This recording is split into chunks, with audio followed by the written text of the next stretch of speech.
Welcome back, everybody, to For Goodness Take. Today, we have Iowa guard Bakari Evelyn.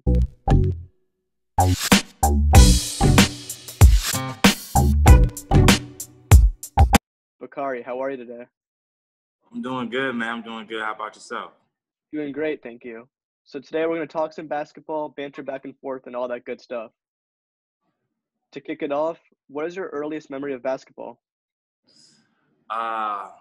My earliest memory of basketball would probably have to be the third grade nationals.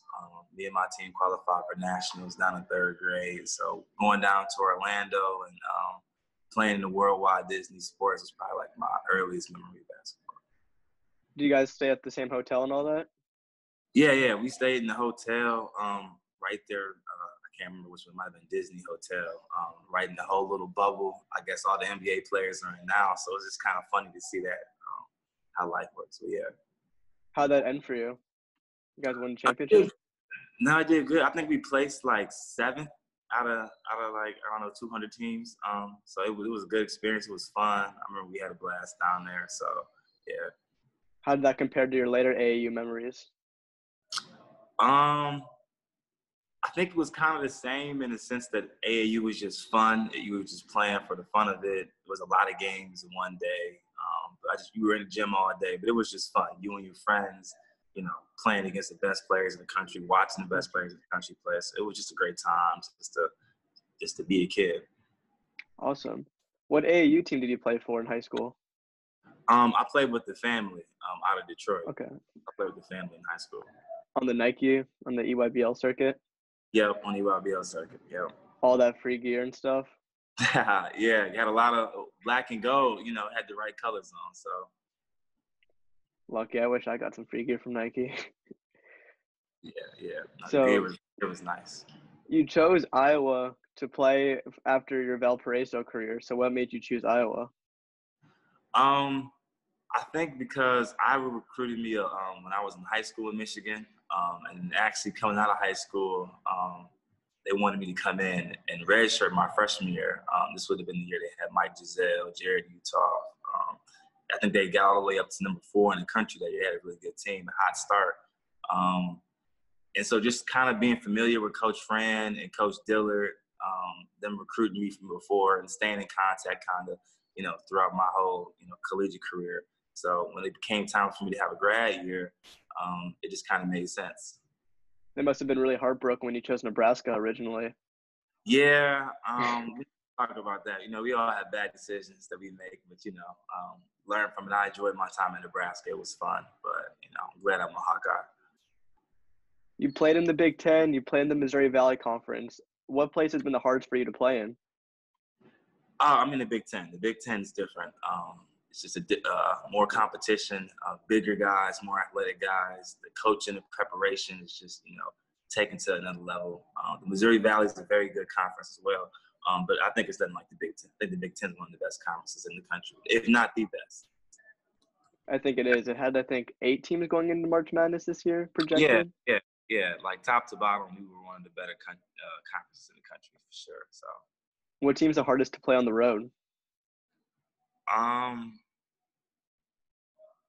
Sadly for me, I'm gonna probably say Purdue, just because it's tough to play in Mackey. It's tough to win in Mackey. I played in Mackey a couple times with Iowa, with Nebraska, and Valparaiso, and didn't have much luck in any case. So I'm gonna probably say Mackey.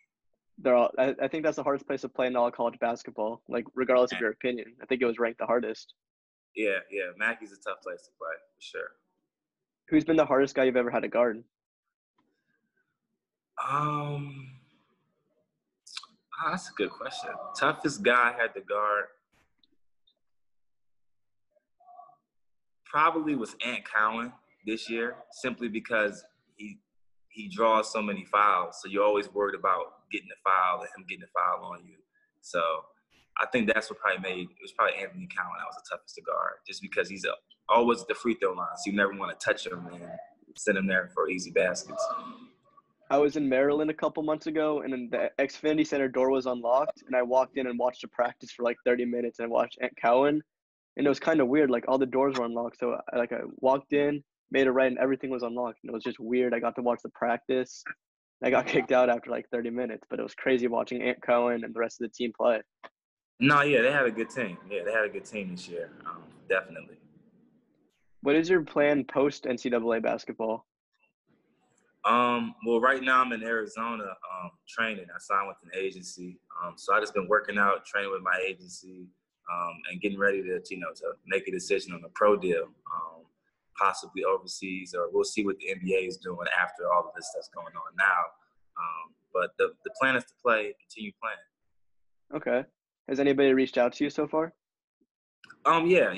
Me and my agent are in contact now with a couple of teams. We're kind of just trying to decide, which area is the safest, what makes the most sense, financially and for me, and, just what opportunity we think is the best. So we're working through all that now, but there's a lot of time left still. So does it feel like commitment day all over again?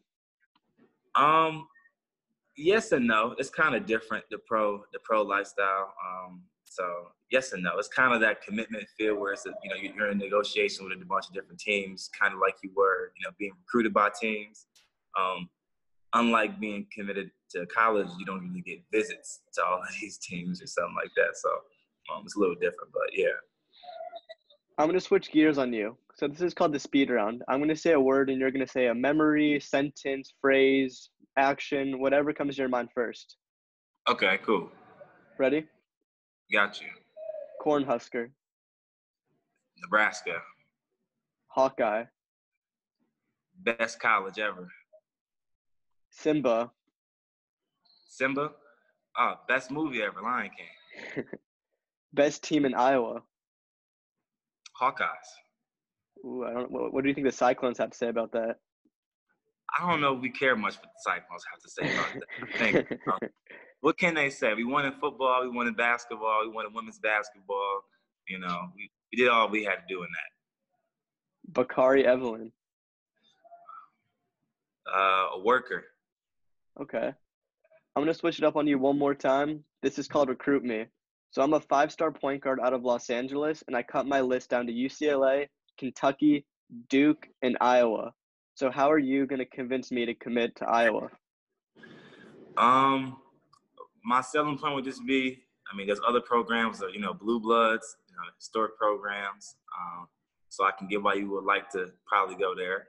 But first, I'm going to ask you to come on a visit. Please come and visit Iowa to see the campus, see the scenery, see just the feel in the town, and how nice Iowa City is. And two, is just, what do you want out of your college experience? It's going to kind of determine, what decision you make. You want to play for a coach who's going to have your back. You want to play for fans who's going to be there every night.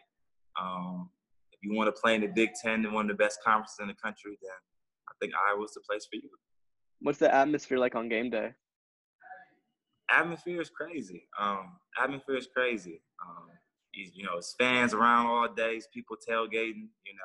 The anticipation for the game is big. Iowa, we don't have any pro sports teams in the state of Iowa, so everyone's keyed in on, game day for the Hawkeyes and game days for the guys up north, whoever those are. But, games in Iowa, game days in Iowa are a big deal. So I think you would enjoy. I think any recruit would enjoy it, to experience it. Okay, I think I've heard enough. With everything you said, I'm going to commit to the University of Iowa. Go Hawkeyes. Yes. Welcome to the family. Of course. I'm excited to play for Coach Fran. That's a good dude. Tell him I said what's up when you see him. I will. Well, that concludes this episode of For Goodness Take. Bakari, thank you so much for being on the show. Any final comments or questions? No, thanks for having me, man. I hope everybody's staying safe during this time and, stay clean, stay quarantined, and go Hawkeyes, man. Go Hawkeyes.